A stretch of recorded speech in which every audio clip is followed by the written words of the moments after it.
bansa. Alamin natin kung sino-sino ang mga nakatanggap ng pagkilala sa 8th Nation Builders ng and Musliv Awards sa report ni Wala Buddha.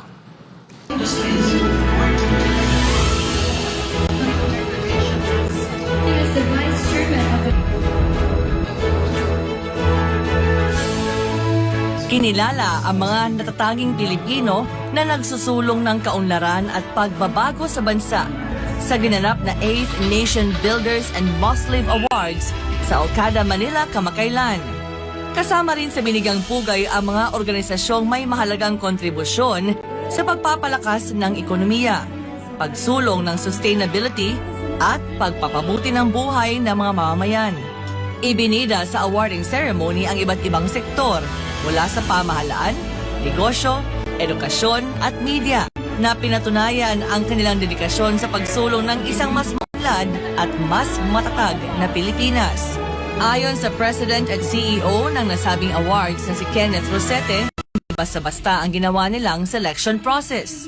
Pinataas natin ang performance in terms of National Competitiveness Index at yun ay ginagamit natin na sukatan para bigyan ng pagkilala ang bawat leaders, bawat pamayanan, lungsod, bayan, organisasyon, kumpanya. No? Pinakamahalaga dito ang kanilang sustainability efforts pertaining to climate change. Para sa ilan, ano nga ba ang kahulugan ng pagiging isang nation builder? He is already contributing a lot to the community where he's in, and later on he's already contributing a lot to the country. And then do your best with that without expecting any return, without expecting any awards actually, but later on these awards will come because your accomplishments will be recognized. That is a nation builder. Someone na nagbibigay ng mensahe sa mga tao to have their purpose, have their why, kung bakit sila nandito. It's not just about existing. It's about living and inspiring a lot of people. Kumbaga, ikaw yung role model nila. Para sa Social Impact Advocate of the Year na si Bernardine Caramba, ang nation builder ay mapagmahal sa kapwa at sa bayan. At alam niya kung ano yung future na pupunta ng bansa, ating bayan.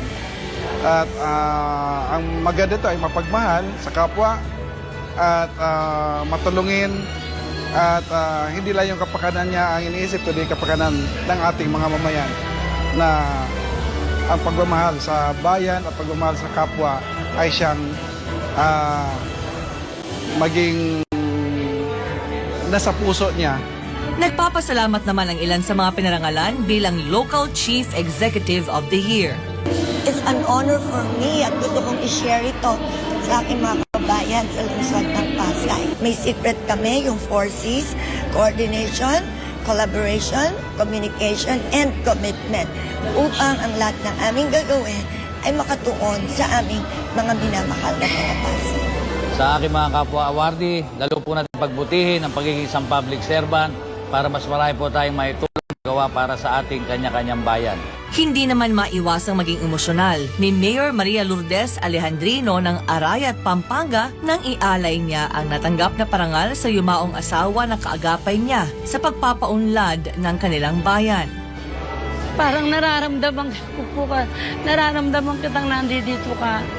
Itong karangalan na to, nahando ko sa'yo kahit nasa kabilang buhay ka. Tandaan mo na yung iniwan mo kasi pagpapatuloy ko. Patunay ang mga leader na ito na ang tunay na serbisyo publiko ay nagsisimula sa dedikasyon at malasakit sa kanilang nasasakupan. Napakaganda dahil the LGUs are leading the way at dapat naman.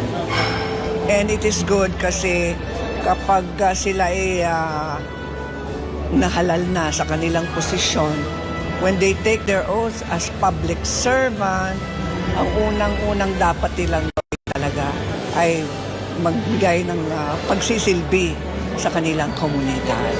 Sa sektor naman ng negosyo, binigyang diin ni Alexander Cruz ng Centro Mall ang halaga ng pagbibigay ng oportunidad sa kapwa Pilipino. Isang karakter ng isang nation builder, kamukha ng ginagawa namin sa Centro Mall. We create jobs on the countryside. We stimulate economy.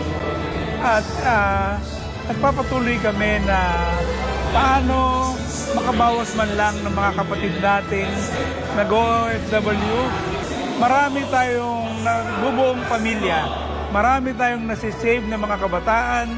Inialay naman ng Yovel East Research and Development ang kanilang award na Agroecology and Sustainability Champion sa mga Pilipinong magsasaka na patuloy na nagsisikap sa kabila ng mababang presyo ng palay. Itong award na to is para sa inyo. Thank you sa tiwala sa Yovel East and sa ating mga ginagawa. And this year, we're putting up another rice processing center para mas ma-accommodate natin yung ng lahat ng farmers natin. So kapit lang. Alam ko na pabagsak ang presyo ng palay, pero gagawin natin para mataas pa rin nating mabili, no? And mabenta ng mas magandang presyo sa ating mga kababayan. Ang mga kinilalang nation builders ngayong taon, mapapribado man o nasa pamahalaan, ay patunay na sa gitna ng mga pagsubok, may mga Pilipinong handang maging haligi ng pag-asa at inspirasyon para sa isang mas matatag at mas maunlad na bansa. Masaya! Para sa Diyos at Pilipinas kong mahal, Wela Abunda, SMNI News.